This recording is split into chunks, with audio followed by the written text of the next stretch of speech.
I want to start off this video by saying this is going to be a very different video from my normal ones, but I do think it is kind of important to go about. So recently I played Dead by Daylight for the first time in over 6 years. Last I played, it was when The Clown or The Huntress came out. I don't know. Long time ago, definitely more than 5 years. And the game's changed a lot since then. So I wanted to make a video, just going over the new player experience. What, it's like to play Dead by Daylight after going on literally like half a decade hiatus of just never touching the game and only keeping up within like the past year of the game. And it's rough, to say the least. But I don't want to go into this video just nagging on it, because there's actually a lot of good things about the game, and I want to get those out the way first, because it's simpler to explain I had fun and what's good about the game from a new player. I've only kept up with the game moderately for like the past year, and only like very recently while making this video to kind of get myself a little bit more educated on the topic. And I know there's a very big issues glaring with the game right now. For example, the health update hasn't exactly gone well.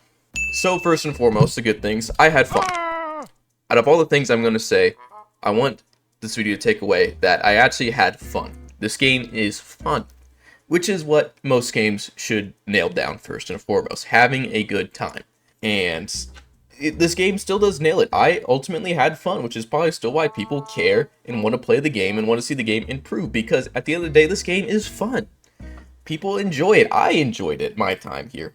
But that's not to say it can't be improved upon and what can't, be addressed, especially from the perspective of somebody new.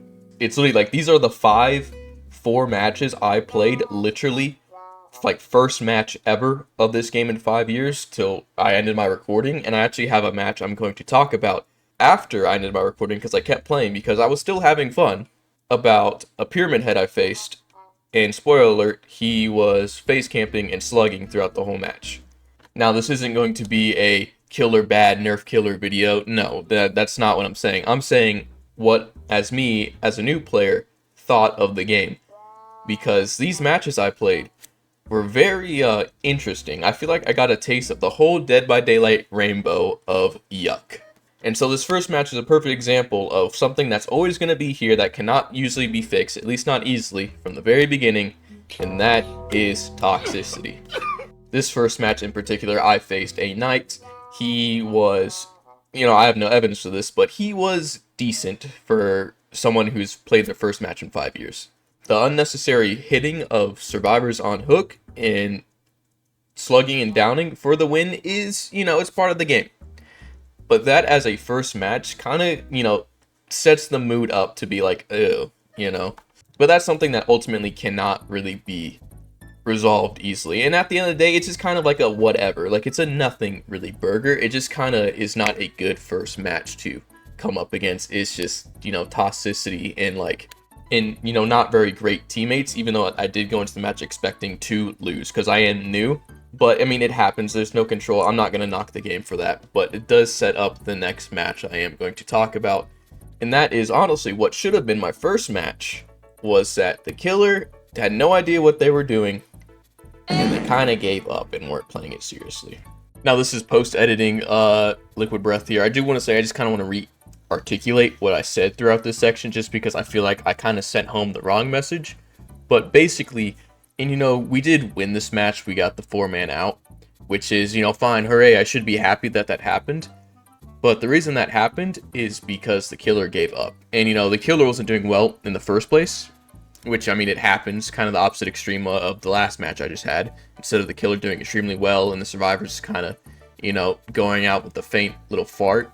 Instead, the killer, kind of just does nothing the whole match and gives up.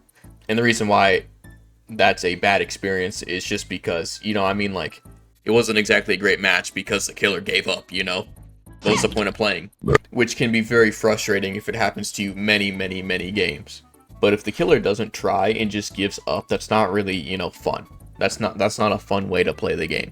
Anyway, yeah, I just wanted to re-articulate what I said in this section just because I feel like I kind of got lost on basically being like, we won this match, but it didn't feel fulfilling. That's kind of just what I wanted to say. So for a recap, we have kind of a stinky butthole killer who probably maybe wasn't having the best day and decided to take it on us, which is fine. It happens every video game. Who cares? Grow some thick skin. And the next game, we have a killer who just decided that they didn't really want to play the game, either because they didn't know what they were doing or that they were losing. So now I'm thinking, okay, maybe I can have a normal match coming through the next game. You know, I can't expect every match to be stellar. Which I'll mention this as a footnote. Until you hit Prestige, I could not find out a way to spend all my blood points, which you get a metric fuck ton from first playing the game, which is great for progression, of course. But if I need to click through the web individually and level up individually, it's like, come on, dude, I don't want to... Lee, I spent 20 minutes leveling up my character because of all the blood points I got to Prestige, and then I can auto-do it. So maybe unless I'm missing something in the settings, which I looked, there's no way until I hit Prestige 1 on a character to auto-spend my blood points. That should probably be fixed. Moving on, I faced a nemesis on the Jigsaw map, the game. And it was, you know, like I was saying, like I wanted a normal match. This was pretty much a normal match. The killer was doing well, to be expected. I'm not great at the game, but I finally have a full build. And, you know, we're going back and forth. At first, it's a kind of a normal game. You know, we're doing well. We only have 1 hook on 3 gens. That's pretty good. But this match, he starts snowballing, which is up to be expected of a nemesis killer. You know, he can snowball pretty hard, and we quickly lose control of the match, which is fine. Honestly, I went into all these matches I played today not expecting to win a single one. But I think it's kind of a good sentiment to have, because if you expect to win every single one of your matches as a new player, you're setting yourself up for failure. But because of this, I don't want to say it's cockiness, because he was, I don't want to say a good sport, but he kind of like didn't really take us super seriously, especially me, just because I am new, which is, you know, fine.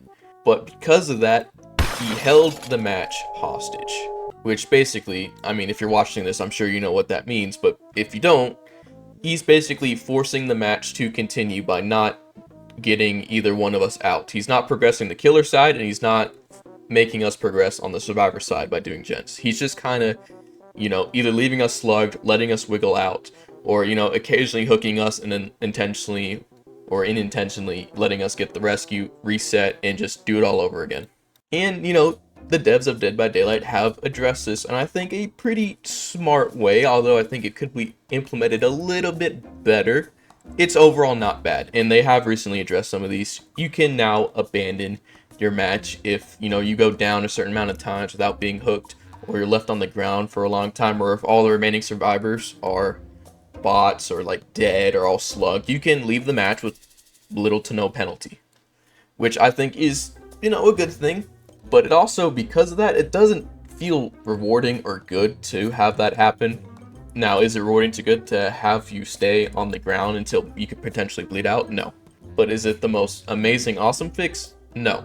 And in a PTP, they had like a way where survivors would pick themselves up off the ground after a long time of being slugged, which also, in my opinion, isn't a great fix either, because then, you know, that completely kills slugging, which it's already a pretty toxic style to play. But I feel like it should exist in some capacity, and I think that's still overreaching. So I personally don't know how I would fix it, and I think the current solution isn't bad. It just still doesn't feel great that I would need to, as a new player, leave the match that I was playing because I want to play the game. Now, ultimately, in this example that I was ranting on about, ultimately, eventually, he did just let us leave. And, you know, he wasn't taking us super seriously. He wasn't intentionally, like, trying his hardest to hold us hostage. But it does come to a point where it's like, all right, you know, can you, you know, please sacrifice us and so we can move on, or just let us go instead of kind of doing this whole back and forth? Because I was in this match for about 35 minutes. You know, being held hostage in a match, even if it's just for a short while, isn't really a great way to experience the game as a new player. Not to mention, I'm completely glazed over the tutorial, by the way. The Survivor and Kill tutorial suck. They need a redo, honestly. Like, honest to God, all this yapping and bitching, complaining, you know, take away from this, A, I had a fun time still, and B, the tutorials need to be redone. Because they suck, and they honestly take too long. And really, it's just a combination of these 3 matches and the one I'm going to talk about in a second that ultimately led me to make this style of video of just kind of yapping and complaining and moaning and groaning. Because if this is what the new player, the average new player is experiencing, why would they play the game? This game, at the moment, I think does have bigger issues to worry about, which is all the bug fixing and issues related to the quality of the game they need to address right now. But I do think the new player experience does need to be, you know, pretty high, like if not the #1, pretty close to the #1 spot, because that is how you generate more revenue for the game. Because I want to enjoy the game, and I am still, but if I keep having experiences like this, you know, I'm just not going to play the game as much. And not to mention, there's different people like me. You know, I already had a pretty high opinion of the game before all this because I have played it before. If someone completely new to Dead by Daylight had these games, I wouldn't blame them if they're just like, maybe this isn't the game for me. I wouldn't blame them. And I will quickly glaze over the Pyramid Head game that I will talk about. I didn't record that game because I stopped recording, just because, you know, I was, you know, just wanted to play the game, and I was like, maybe it's because I'm recording, you know, I maybe get a normal match. His goal to get the survivors out was just tunneling. He found his first survivor, and because we were all pretty weak survivors overall, and he wasn't the best killer in the world either, but, you know, he just decides to target one of us pretty quickly and just sit in front of the hook, literally like face to face in front of the hook and camp, which is fine. There's plenty of anti-tunnel measures in the game specifically for situations like this, but it still is a pretty negative experience on the match. Not only is it not a very good strategy anymore for the killer to do that, but it kind of just, it's not very interactive for the other survivors. You know, we just wait for the anti-camp, we just kind of try and take hits for the other survivor, and eventually she does get tunneled out. And after that, he goes for slugging instead of face camping because we only have one generator left because we were just doing gens while, you know, unfortunately the other survivor's just sitting on the hook.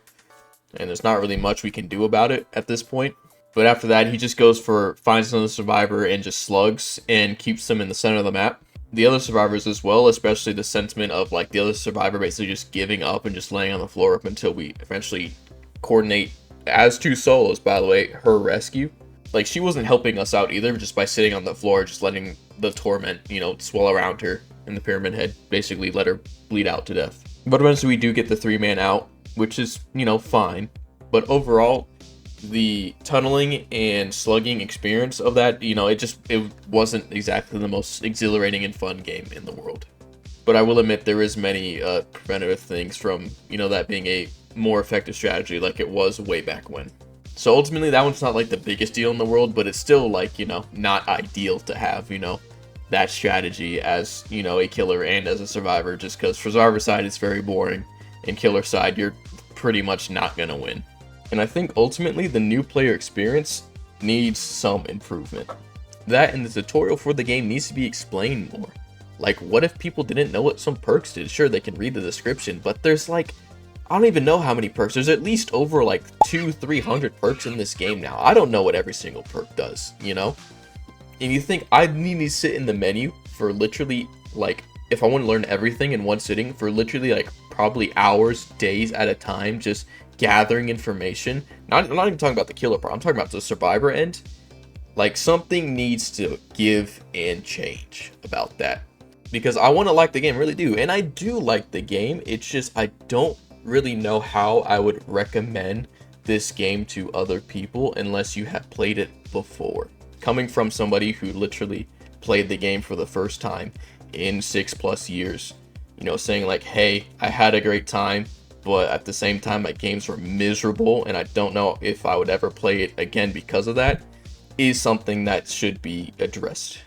But it is kind of funny that my first few games I got kind of a taste of the whole Dead by Daylight experience, the good, the bad, and the ugly, you know, including the hag match that I just didn't even talk about at all. It was a normal match. I had fun, you know, it was a good time. But yeah, anyway, adios. Yeah. Whip beat 007 like I'm sophisticated.